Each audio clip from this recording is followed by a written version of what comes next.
दोस्तों यशोभूमि में एक और एमएसएमईज़ के पास मैं आया हूँ जिसका नाम है एमको डायनाटॉर प्राइवेट लिमिटेड। और ये हमारे आर्म फोर्सेस के लिए बहुत ही इंपॉर्टेंट काम कर रहे हैं। हालांकि ये डायरेक्ट सप्लायर नहीं है और आप सब जानते हैं कि एमएसएमईज़ किस तरीके से हमारे देश को सशक्त बनाने के लिए काम कर रही हैं और भारत सरकार की जो आत्मनिर्भर पॉलिसी है उसको आगे बढ़ा रही है।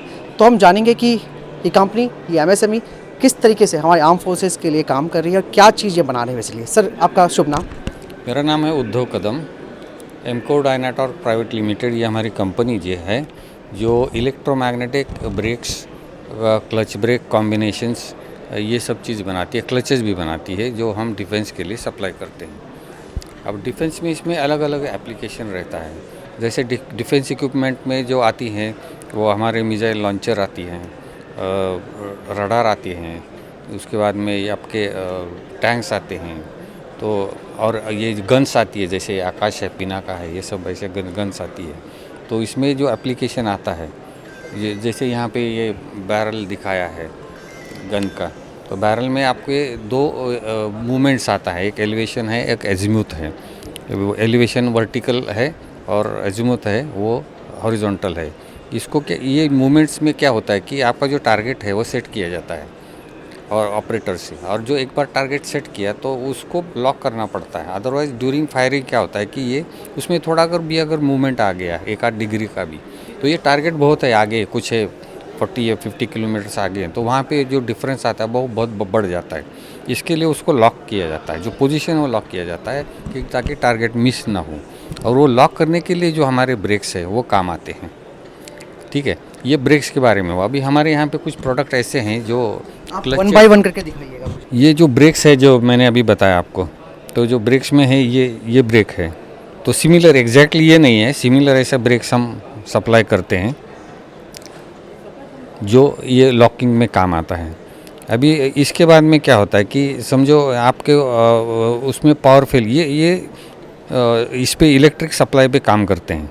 जैसे 24 वोल्ट डीसी है, तो इसको हम सप्लाई देंगे तभी ये ऑपरेट होगा, मतलब ये ओपन होगा। ठीक है, और जैसे सप्लाई कट किया तो ये लॉक हो जाता है। लॉक मतलब ये पोजीशन आपका टारगेट का फिक्स हो गया। अभी इसमें क्या होगा कि समझो इसमें कुछ पावर में फेलियर हो गया, कहीं आपका इलेक्ट्रॉनिक सर्किट है इसमें फेलियर आ गया, तो उसको क्या करना पड़ता है कि आपको मैन्युअली ये सब करना पड़ता है। ये मैन्युअली करने के लिए इसमें लीवर दिया गया है विच ऑपरेट्स, हाँ, ओपन करता है ब्रेक। और बाद में अगर आपका वो जो बैरल है उसका मूवमेंट करने के लिए मैन्युअली उसको क्रैंकिंग करना पड़ता है। उसके लिए ये यहाँ पे जो यूनिट है ये है आपका फेल सेफ क्लच बोलते हैं इसको। इसके थ्रू मैनुअल क्रैंकिंग किया जाता है। मैनुअल क्रैंकिंग मतलब मैनुअल मूवमेंट आता है वो क्लच और ब्रेक का, वो किया जाता है। ये किसी भी तरीके की आर्टिलरी या फिर गन्स के लिए? हाँ, गन्स के लिए यूज़ होता है। अब ये दूसरा ब्रेक है, ये सामने जो दिख रहा है 49814, ये नेवल एप्लीकेशन में जाता है। ये आईपी ब्रेक है, IP66 है। तो ये IP66 प्रोटेक्शन होता है, इन्वायरमेंटल प्रोटेक्शन। इसमें क्या होता है कि जो आपका नेवी में सी में या सी शोर में जो इसमें एनवायरमेंटल कंडीशंस आता है, जैसे कि मॉइस्चर बहुत आता है, ठीक है, सॉल्टी एनवायरनमेंट रहता है, हवा में बहुत सारा मॉइस्चर रहता है, तो उससे क्या होता है कि करोजन की वजह होने की वजह से ब्रेक को रस्ट भी लगता है। इसमें पानी अंदर जा सकता है, तो ये न जाए इसके लिए हम IP प्रोटेक्शन देते हैं।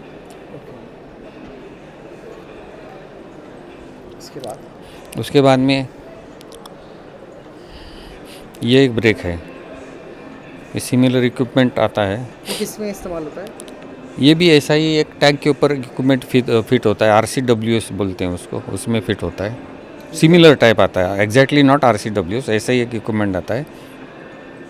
ये किस काम आता है, मतलब ये भी अजीमुथ एलिवेशन का जो मूवमेंट है वो लॉक करने के लिए आता है, ब्रेकिंग के लिए आता है। तो अभी कहाँ सप्लाई कर रहे हैं? हम बहुत सारे इक्विपमेंट मैन्युफैक्चरर जो है डिफेंस के, उनको सप्लाई करते हैं। फॉर एग्जांपल लार्सन ट्यूब्रो है, टाटा है, भारत फोर्ज है, महिंद्रा है, एंड उनको जो सप्लाई करने वाले और वेंडर्स हैं उनको भी करते हैं सप्लाई।